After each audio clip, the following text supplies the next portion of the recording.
Sila ang tangaran. Bawa karapit kung marapit ka lambat. Sa biriran, harap pagbira. Pagdandan lambat, bago mararapit. Mga nimba nga diya. Saan taro bira. Kung sana marapit kung dandan. Pulis-pulis. Pagdandan mo isda. Mas matama pa na bulusya ka naman. Ibubul na lamang haralimugan. Wala, sila nga ito. Dandan. Nagrapit din ang animal.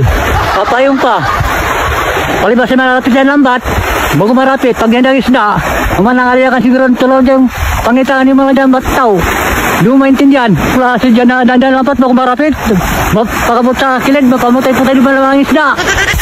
Kaya lambat, marapit din. Buwa sila kayo doon. Apayong pa. Asila ang lambat. Manangaliakan siguro. Pero pag dandan lambat, mau narapit. Tanapang mapamutay-putay ang isda. Lakalakad.